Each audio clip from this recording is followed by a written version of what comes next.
Hello, ladies and gentlemen, and welcome to this edition of Full Court Press Basketball Debate. Chris Guyette here with Yvonne Juno for the January 13th, 2015 edition, second edition of the new year. Tuesday morning, and last night we had the College Football National Championship. Congratulations to the Ohio State Buckeyes. Cardale Jones, Ezekiel Elliott, Urban Meyer, and those guys. Congratulations on the 42-20 win over the Oregon Ducks. Congratulations to the NFL teams that have moved on in the playoffs. Looking forward to championship week this coming weekend. But we're not here to talk about football. You need to finish. If you're going to give the news of Ohio State, you need to finish and say what ended up happening to the Broncos. Well, everybody knows what happened to the Broncos. Peyton Manning had a torn quad. I'm not getting into it. And Fox was terminated yesterday. Well, Okay. we're not here to talk about football, though. Nope. We're here to talk about basketball. And tonight, I'm not sure if you can see the computer screen or not. Can you see it clearly? Mm-hmm. Our first topic, as you can see, Yvonne, LeBron James is a game-time decision tonight at Phoenix for Cleveland. Yvonne, the first question, how much do the Cavaliers need this? How much do they need what? LeBron? Yes. Oh my God. I mean, really?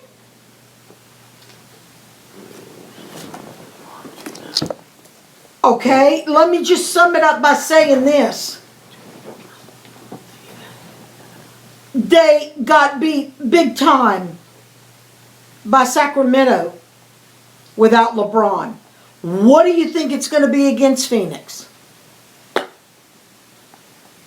Okay? And this was last night. They cannot play without LeBron. Sorry. Sorry. They just can't. Now, the addition of... How many of them were out besides LeBron? Nobody's out besides LeBron, except Sean Marion. But He does make a difference sometimes. But he's been out. Right. There you go, right there. Okay. They have not... What is this? The third loss in a row? If I'm not mistaken? Hang on. They lost last night to Sacramento. I was not prepared for this question. I'm sure you'll find it before I will. Yeah, I got it. If I'm not mistaken, this is their fourth or fifth loss in a row. Yeah. It's 3 or beyond. They lost to Houston. Big time. Okay, but that's Houston.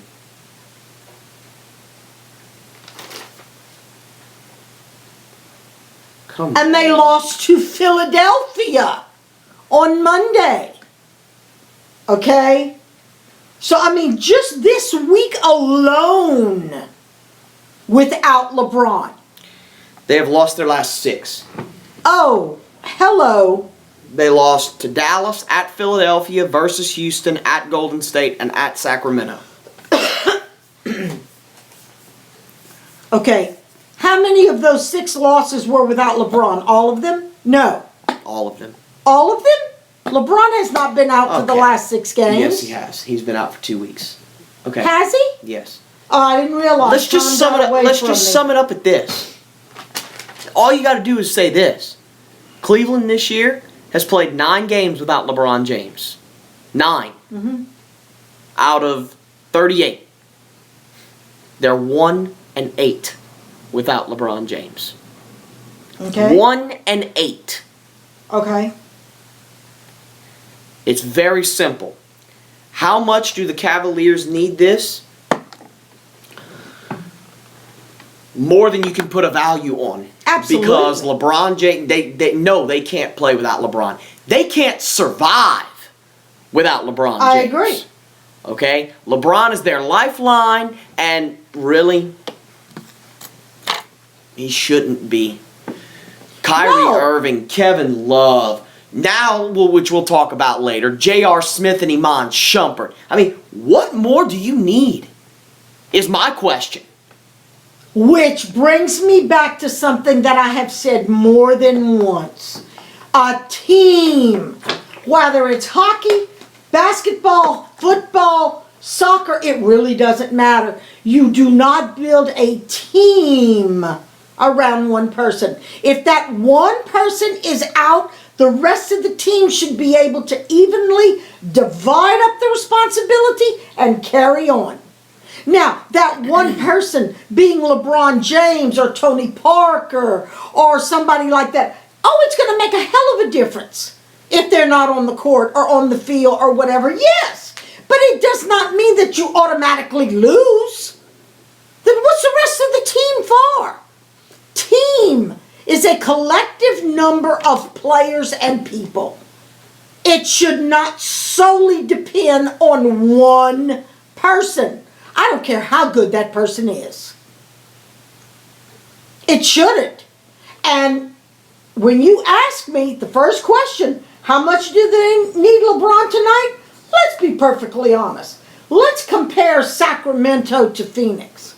If they can't beat Sacramento last night by almost 20 points, how the hell do you think they're going to beat Phoenix? If they can't beat Philadelphia on Monday, Philadelphia? If they win tonight without LeBron, it would be like a minor miracle. Question B. Can the Cavs pull out a top 4 seed in the East? Why or why not? I don't see it happening. Can they? Sure, anything can happen. Do I see it happening? Not with the way things are going. Not if the future is going to continue to be what it has been so far for the Cavs this season. And let me add to that, not with the way some of the other teams are stepping up to the plate and taking charge. Not only are the Cavs falling behind, but a lot of these other teams that did not start off in the top 8 are stepping up to the plate, getting their stuff together, and learning how to play as a team, and stepping up and doing what needs to be done to win games. Now, sure, it can happen. Personally, my own personal opinion, which doesn't amount to a hill of beans, I understand that. Not an analyst, not a predictor, not anything. But just my own personal point of view, if it continues the way that it's going now, I don't see them. Well, there are 3 realities of this. Number 1, the reality is it's not going to continue like it is. With LeBron James coming back, LeBron James does everything for this team. He does everything for any team he plays for because that's the type of player that LeBron James is. It's not going to continue like this. The Cavs are going to get better. Okay? He said it when he came. This is going to be a work in progress. Mm-hmm. And he's right. They're proving him right. Number 2, another reality that everybody has to face is that the Eastern Conference is just not that good. Okay? Outside of your top 5 teams, the Eastern Conference has losing records. Okay? Miami is the 8th seed with a record of 15-21. Okay, come on. Yeah. Come on. In the West, that's 11th place. Yeah. And Miami's 8th.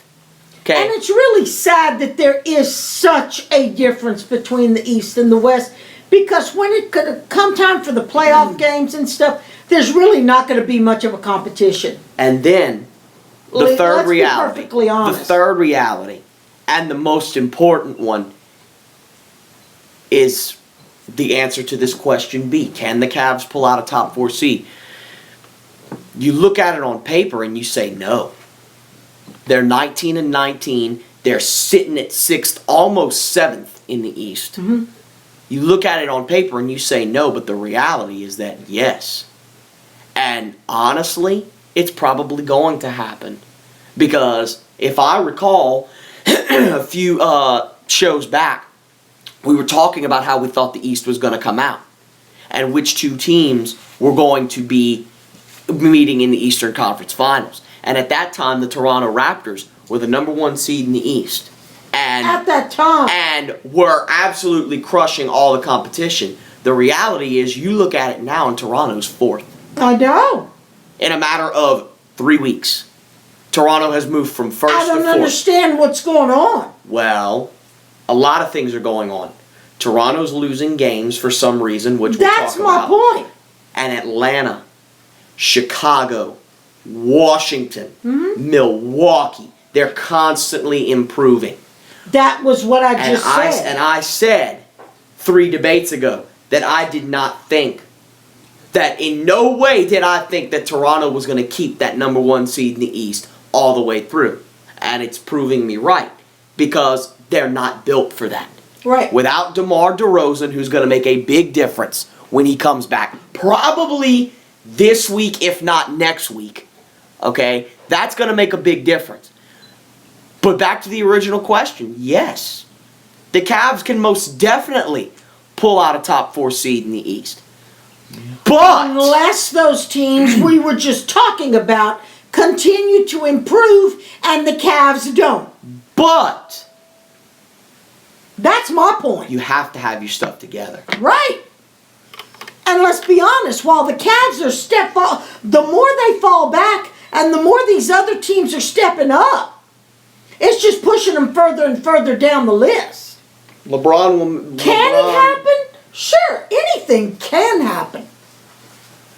But I want to go on record as saying, are we talking top 5? Or are you talking top 9? When you say, can they make it? 4 or 8.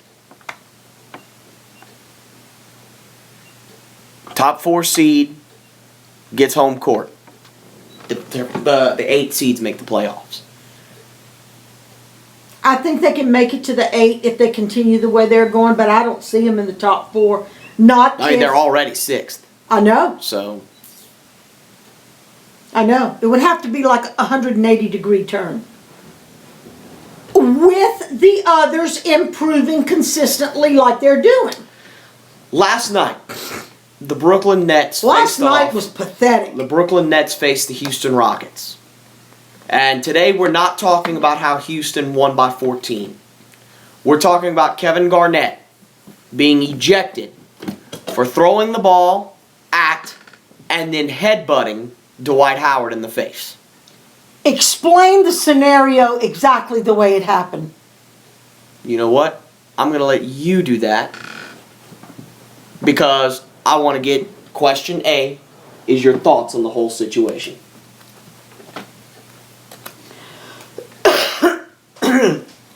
Everyone gets fouled when they're on the court. There's no way to get around it. Sometimes you foul somebody on purpose, hoping they're going to go to the free throw line and they're going to miss their shots. It's just a strategic play. Sometimes it works, sometimes it doesn't. Sometimes it backfires on you. The point is, everybody that plays basketball, especially if you've made it all the way to being an NBA player, we're talking the National Basketball Association here, people. You should be a professional by the time you get to the NBA. Much less somebody who is Kevin Garnett and is a veteran player and has played long enough to know that he's not going to be able to be out there on that court and not have any kind of physical contact with anybody. Give me a break. What happened was Dwight Howard got a little too close to KG, or at least in KG's mind, that's the way he felt. Okay? A play came down, and Kevin Garnett felt like Dwight Howard should have had a foul called on him. Well, the refs obviously didn't see it that way. Kevin Garnett, in true Kevin Garnett fashion, got, excuse me, but pissed off. Okay? And mildly to begin with, pushed Dwight Howard on his arm. Dwight Howard took the high road, which thoroughly surprised me and Papa, okay? And put his hand in the middle of KG's chest and kind of pushed him back ever so gently, as if to say, I don't want to do this, don't start this, man. Okay? Kevin Garnett took the basketball that he had in his hands and threw it on purpose within 3 feet of Dwight Howard, hitting Dwight Howard in the back, on the side of his head, on purpose. He bounced the ball off of Dwight Howard's head. Dwight Howard did nothing but look at him, which is not characteristic of the old Dwight Howard at all. And I thought, uh-oh, fists are going to start to fly. No, Kevin Garnett, that was not satisfactory enough for Kevin Garnett. He took the 3 steps that it took to walk up to Dwight Howard in his face and put his head down, because he's a few inches taller than Howard is, and headbutted him forehead to forehead. On purpose. This was a deliberate, on purpose, defiant act. Dwight Howard still took the high road and moved away from him and put his hand up like, don't do this. The refs at this point had had enough. It all happened so quickly that I think the refs would have ejected him anyway for hitting Dwight in the head with the basketball, which would have been a very legitimate call. But to go up and headbutt him on purpose, Dwight Howard stood there, being the man that I did not know that he could be. I have never had anything positive or good to say about Dwight Howard personality-wise. Is he a good player? Absolutely. Absolutely. I've always given the man credit for being a good player. Is he a little rough on the court? Yes. Does he throw elbows sometimes when he shouldn't? Yes. Okay? Does he hurt people on purpose? Not anymore. Not like he used to. Okay? He has matured and he has learned that he's good enough that he doesn't have to pull those kind of stunts. At which point last night, Dwight Howard did none of the above. He stood there. And in true, legitimate, justified referee action, 3 whistles went off at the same time. And Kevin Garnett was ejected from the game, as he should have been. I have not been online. I have not seen what Yahoo has to say. I do not have access like Chris does to find out if they're going to penalize him any more than ejecting him from that game.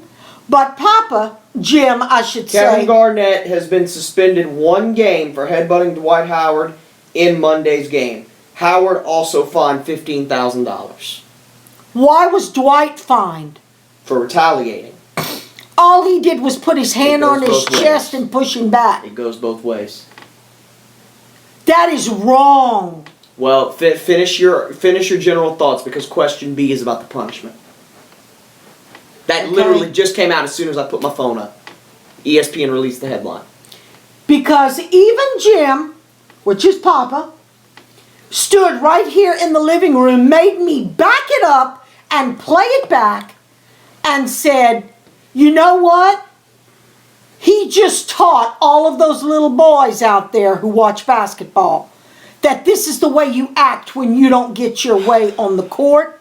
And number 2, it would have taken every ounce that I had in me not to turn around and punch KG right in the mouth, which would have been justified and deserved. So kudos And congratulations to Dwight Howard for not retaliating the way that he should have. And let's be perfectly honest. Does KG not see himself in the mirror for who he is? Dwight Howard could mop the floor with him if he wanted to. Okay. Very good, by the way. Okay.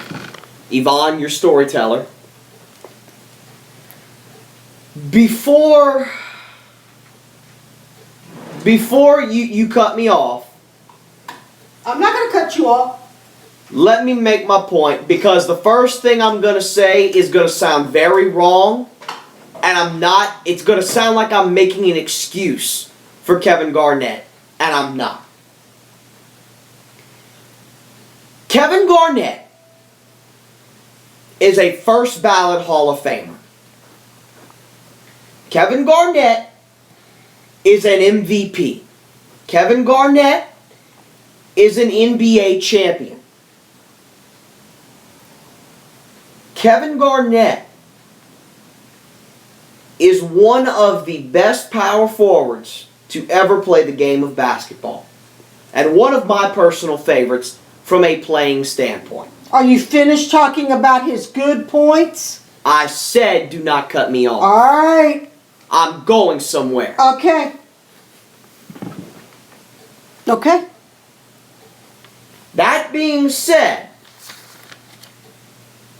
what happened last night was uncalled for, was against everything I stand for. And Kevin Garnett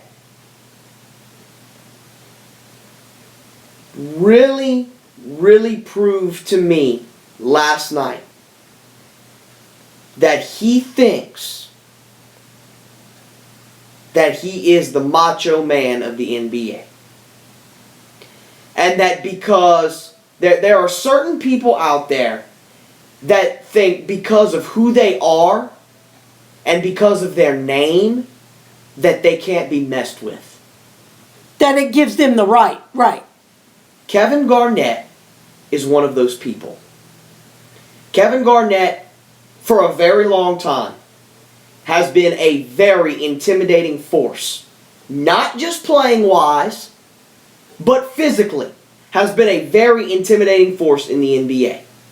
That we can all agree on. We can also agree on the fact that Dwight Howard, excuse my language, is a brick shithouse. Mm-hmm.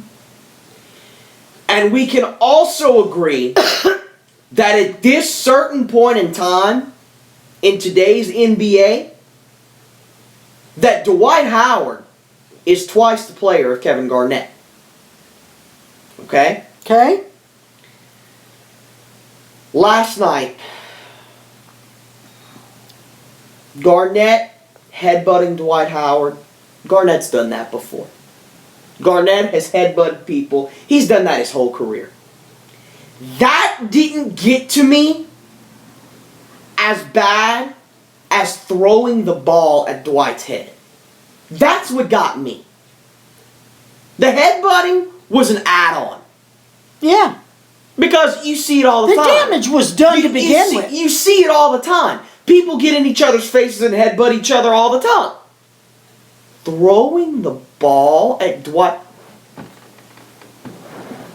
Is this elementary school? That's exactly what I was going to say. Are we at recess playing outside on the playground? Are we at a park?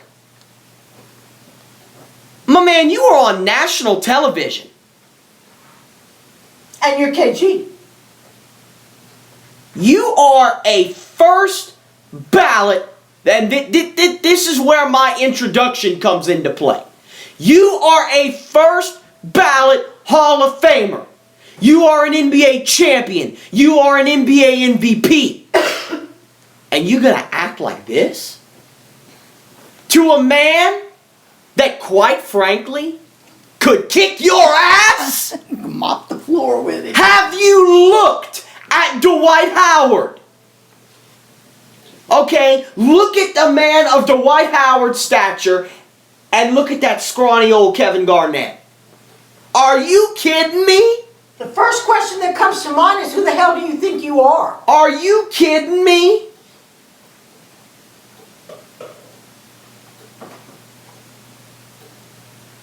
Case in point. Okay, and I know we're looking at Kevin Garnett here. I don't want to focus on Kevin Garnett.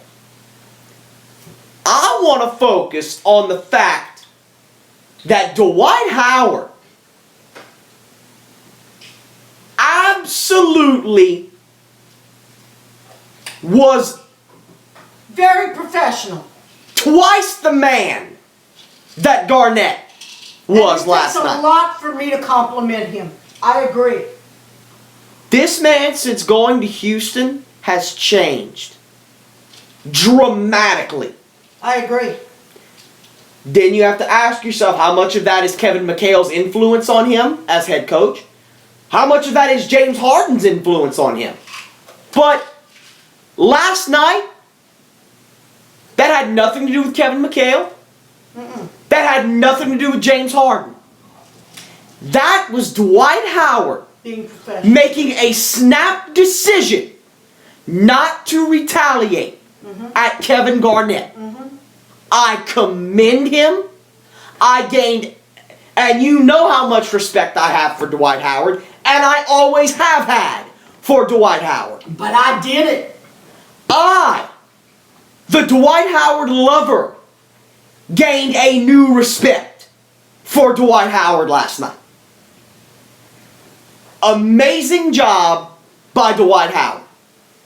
Not to mention, Kevin Garnett did this in front of his own home crowd. I agree. Let's not forget that. I know. Now, the punishments just came out. Yvonne Juno. The right punishments? Why not? No. I think the punishment should fit the crime, just like I feel for the justice system of the law. Okay? Being ejected from the game was an immediate reaction, and that was a good call. Okay? Now being told that he can't play one more game, that's not enough. What should the punishment be? That's not enough. Okay? He did 3 things wrong. He didn't just do one. And one was not enough. He had to follow it up with number 2, which was the worst, throwing a basketball at somebody's head. And then number 3, let me show you how far I'm going to take this. In your face. Headbutting. Okay? I think at least 5 games. And he should be fined. Let's start. And I don't and people are understand. questioning why Dwight Howard's being fined. And I don't $15,000. understand why Dwight got fined at all. You cannot put your hands on a guy. I understand it's human nature. No, but he didn't put his hands on him in It doesn't matter. It was a defensive It move. doesn't matter. It doesn't matter. Turnabout's So he fair was play. No, he was defending himself. Turnabout is fair play. That hand up on his chest was the same thing as him saying. Pushed him away. Yes, that was the same thing as saying, "Man, I don't want to do this." In Leave me our alone." minds, Yvonne. In our minds. Okay, but you got to remember, $15,000 to Dwight Howard is $10 to us. I understand Okay. that, but it says something. It makes a statement. The punishment for Kevin Garnett should be, forget the fine. Forget the fine. He shouldn't be allowed to play. Suspended 10 games without pay. Oh, absolutely without pay. Forget the Whether fine. it's 5 games or 10 Forget games the fine. or the rest of the season. Forget the fine. Right. Because money means nothing to these guys. Just don't pay him. Right. Money means nothing to these guys in the form of a fine.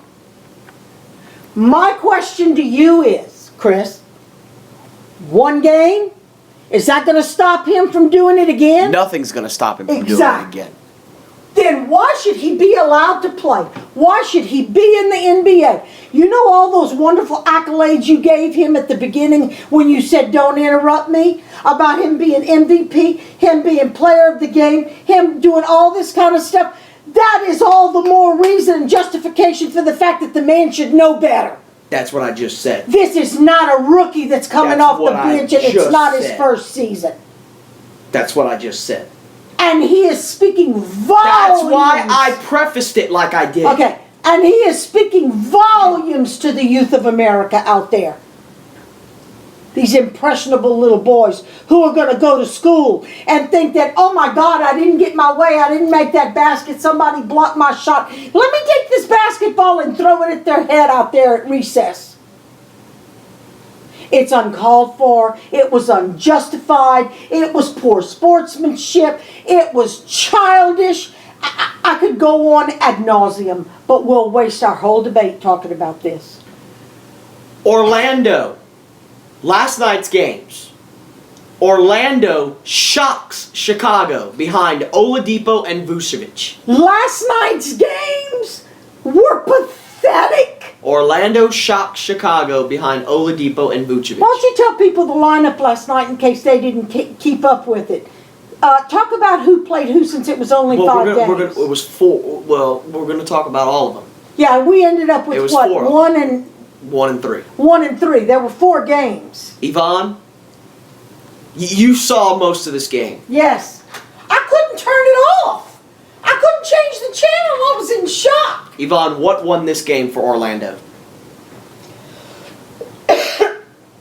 Well, how do you pronounce his name? Vucevic? Vucevic. Vucevic. Okay. He won. He did his part. It was a 2-part thing. Vucevic was the aggressor. Did he step over the line and push it to the limit last night a little bit more than he should have? I believe in being aggressive. I believe in going out there and doing what you have to do to get that ball in your hands and all that. He was a little over the top last night. Even the announcer said where he needs to pull back a little bit and not be quite so physical. Okay?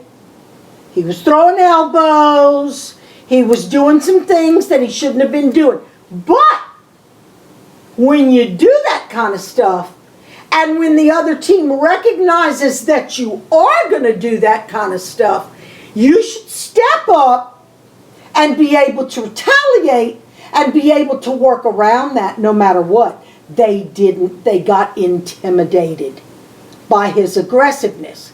Then part 2. Oladipo last night. Is that how you say it? Oladipo? He couldn't have missed if he'd have been out in the parking lot. Okay? He was hot last night. I wrote down on my paper, who the hell is Oladipo? Because until last night, and we're talking Orlando here, it was a phenomenal game.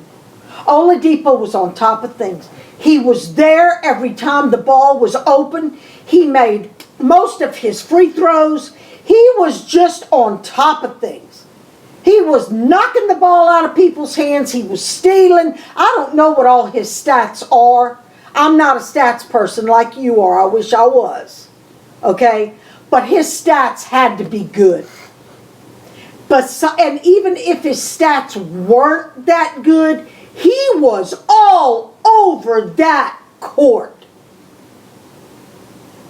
All of a sudden he was on one side of the court, then all of a sudden he was on the other side of the court, then the next time you looked he was under the goal, under the basket. I mean, it was incredible. Very interesting, because I just brought this up, and the first thing that popped up was Chicago lacks aggression.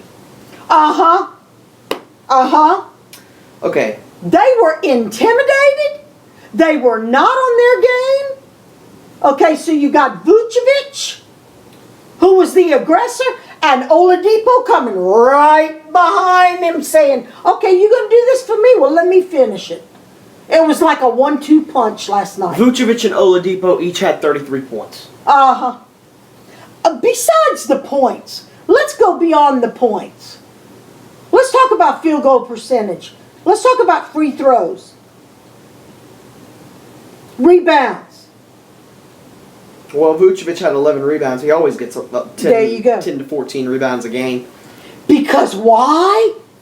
Not because he's 7'5" or 8 feet tall, but because he's going to move whoever he has to move to get out of the way to get there and get the rebound. Okay. And for some reason, that Time out. intimidated Chicago Time last out. night. What won this game for Orlando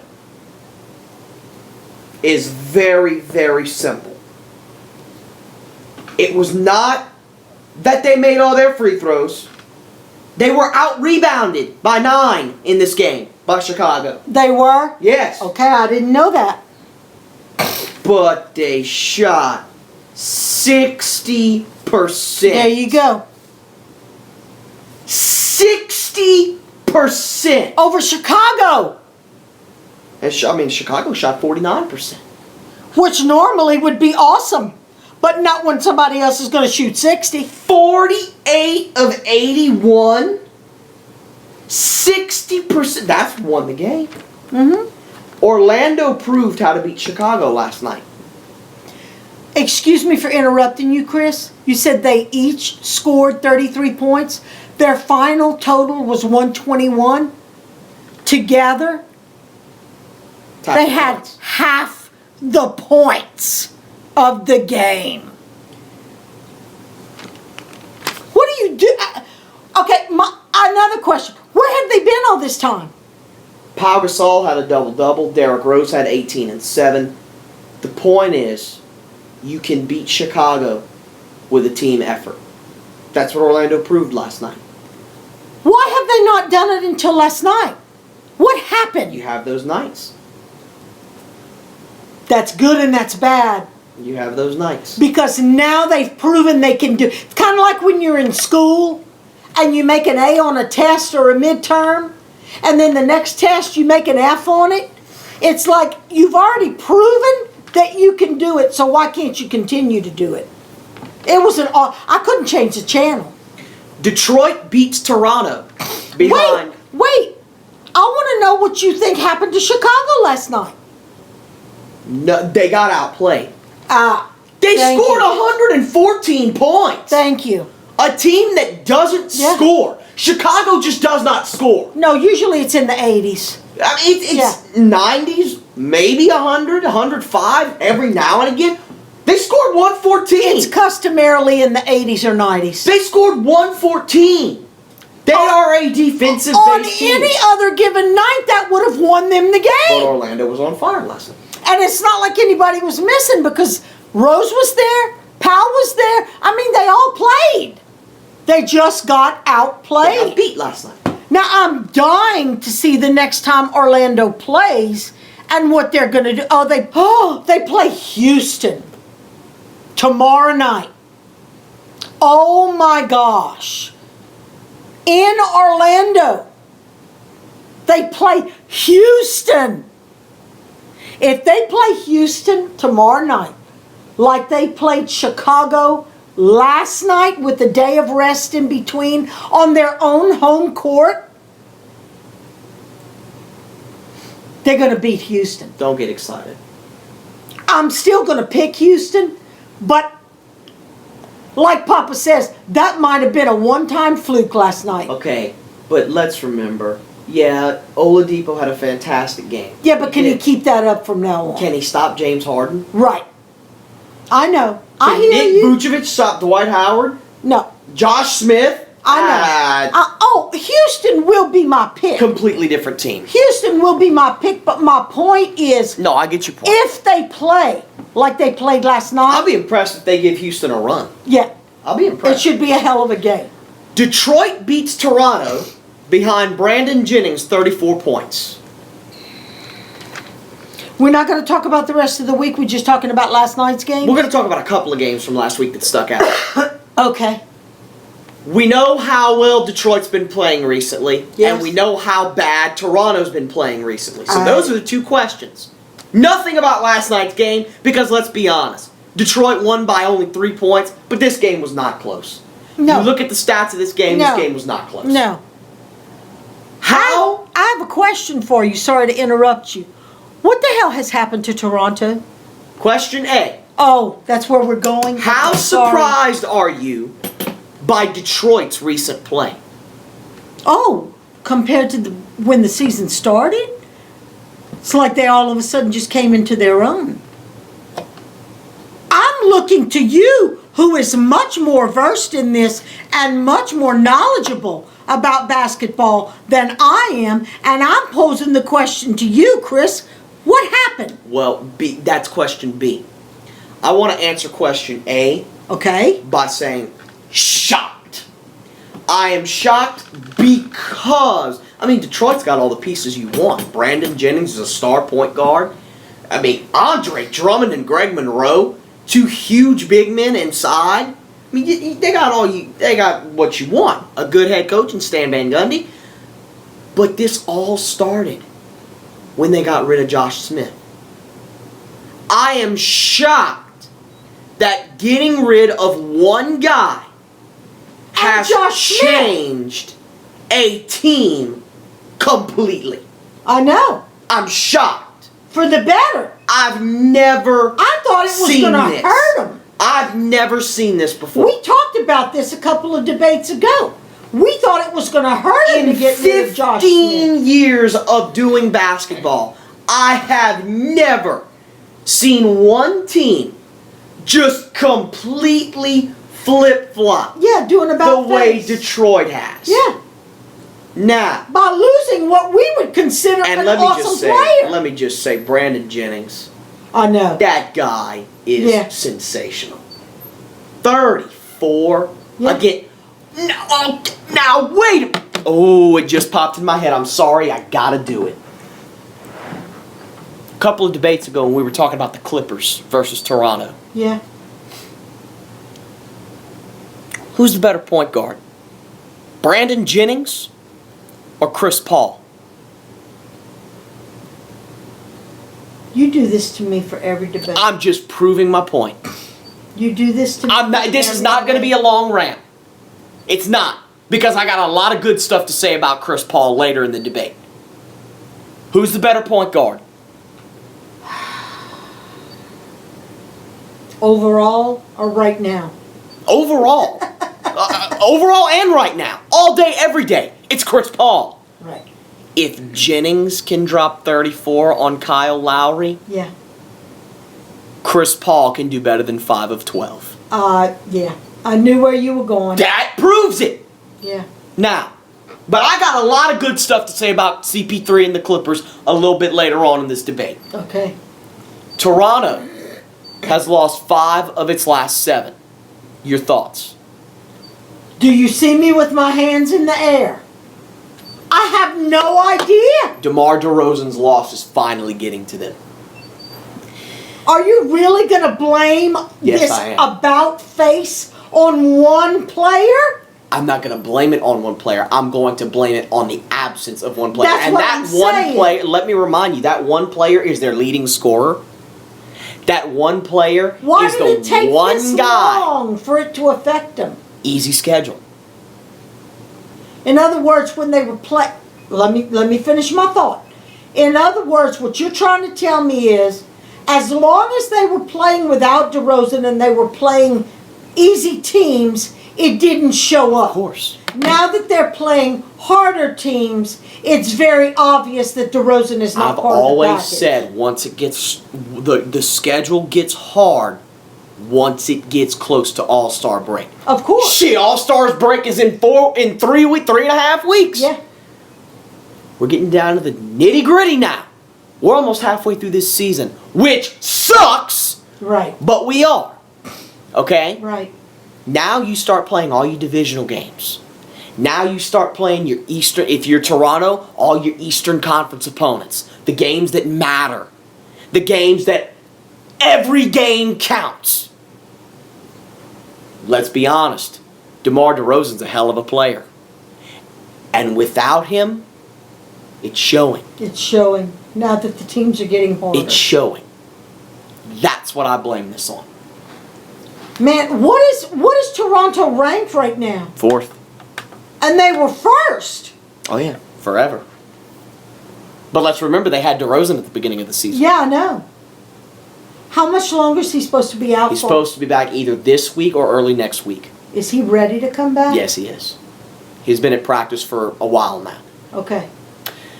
Big time 3-team trade happened the other day. Wednesday. Jeff Green goes from Boston to Memphis. Austin Rivers, and yesterday, and Russ Smith I saw that. go to Boston. And Quincy Pondexter goes to New Orleans.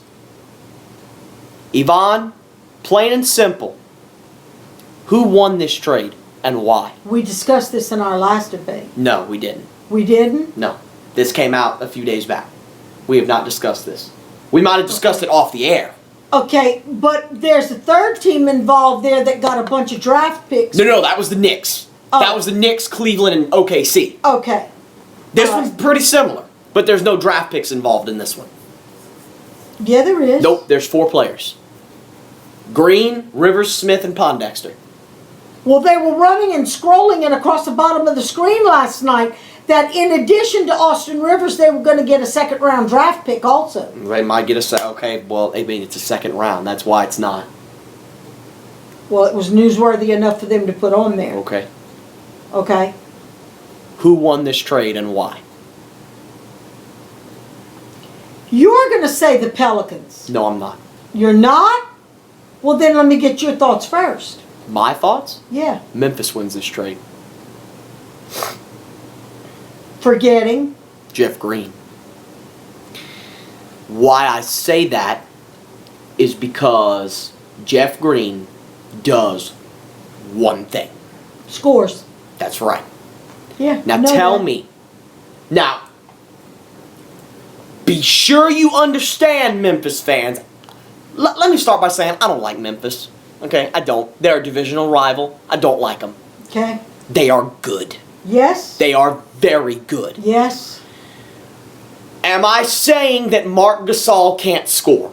Absolutely not. No, we know. Am I saying that Zach Randolph cannot score? No, he put up 27 and 17 on Sunday night. Okay, when you say Memphis, the Am first I- person you think of is who? Right now is Mark Gasol. I don't think so. But right now it's Mark Gasol because he's in MVP talks. Okay. Overall, for me, it's Zach Randolph. Of course it is. Mike Conley, who is very forgotten about, and I don't know how, can score the basketball. Absolutely. But their starting lineup has been missing one piece. And let's remember, A scorer. they just gave up Tayshaun Prince, who was their starting small forward. Okay. Jeff Green plays small forward. So your lineup now becomes Conley, Tony Allen, who is a shutdown defender, Absolutely. Jeff Green, who can score almost at will, Randolph and Gasol. The mountain in the middle, Zach Are Randolph. you kidding me? There is no doubt in my mind who won this trade. Memphis. I have a question for you. Why did the team get rid of Green? Boston? Because they're in a rebuilding era.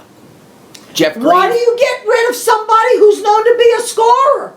That's how you win a 'Cause game. he doesn't fit there. He doesn't fit what Brad Stevens wants to do. He just doesn't fit the game plan. He hasn't all year. He's not been himself in Boston. If he's a scorer, you keep him. But and listen to what I'm telling you. He has not been scoring well this year for Boston. Without Rondo, the ball doesn't get feeded to him. Fed to him. He doesn't. He's not scoring like he He's normally not does. being able to be efficient because Boston Rondo's is not doing there. Jeff Green a favor by doing this. Do you happen to know in any interviews or whatever how Jeff Green feels about going to Memphis? Loves it. He's excited. Everybody that was involved in this trade is good with what's happening. Everybody.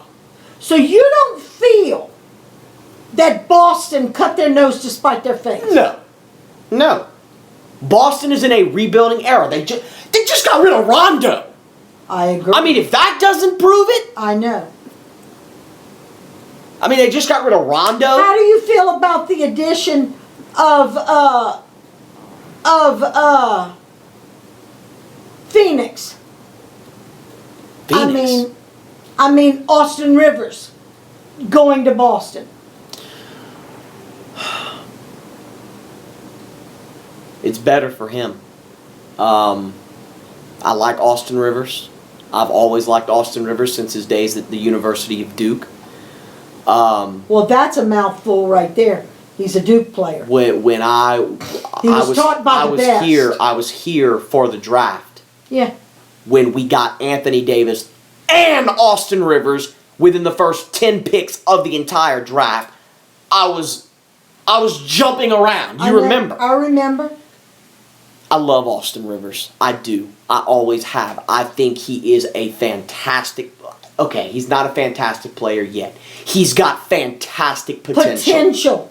It is untapped. He did not fit in the Pelicans. He did not. No. We can agree on that. He did not fit in what we want to do with our team going forward. I have very mixed emotions about Austin going to Boston, and I've expressed this to you already, not on the air like this. Number one, it's a good thing that Doc's not there anymore. I don't think they would have made this deal if Doc was still the coach there. Number two, it is difficult sometimes for a son to go where a father used to be. Follow me on this one. Doc is such an awesome coach. You don't know how the rest of the players are going to feel about getting the coach's son as one of their new team members. It could be great, don't get me wrong. It could be wonderful. They could welcome him with open arms, and it could be a perfect fit. However, if he does not play up to his full potential for Boston, why are you smirking? I'm not. If he does not play up to his full potential for Boston, are they going to be whispering in the locker room or talking behind his back saying, what the hell, this is Doc's son? And is that going to cast a shadow over this young man? Time out. There are two different... Hey, it's legitimate questions. There are two different sides to Boston fans. I am an admin on the Facebook page, NBA Debate and Discussion, where we do stuff like this, and this has been a huge topic that's been debated now you on see, Facebook. I didn't even know that. And when I say what I just said, sorry to interrupt you, I was not talking about how the fans feel But wait, about Austin hang going. on. I'm talking about the team members. People have to realize that this is not Doc Rivers' team anymore. This is a brand new era in Boston Celtics basketball. This is coached by Brad Stevens. Yeah, Austin Rivers is Doc Rivers' son. So? People are not as open-minded and as generous Okay, as but you they are. know that Austin Rivers has only been in the league for 2 years. And he's not there yet. They know that. They know that. He's not even going to start. Don't tell me that you don't think that there are not going to be fans out there for Boston. That if Austin's on the court and he does not make those shots and make those free throws and do whatever, they're not going to turn to each other and say, are you kidding me? That's the kind of playing that we get from Doc Rivers' son. There are going to be people out there that are going to say Okay, sure, that. but they're closed-minded. Austin Rivers is not there yet. Why do you think we just got rid of him? He's not there yet. Boston knows that. Okay. They are fully aware that they wouldn't have accepted the trade if they didn't and weren't fully aware of that already. Okay. I'm talking about from the young man's point of view. He will do great I hope you're right. in Boston. I hope you're right. I wanna I talk hope they about- welcome him with open arms. And just to touch on it, Quincy Pondexter in New Orleans, Is going to be wonderful. just what we needed. So, is he going to start? Pondexter? Yeah. No. Okay. So our lineup's still going to be the same. Okay. We're going to end part 1 here. Part 2's coming at you next.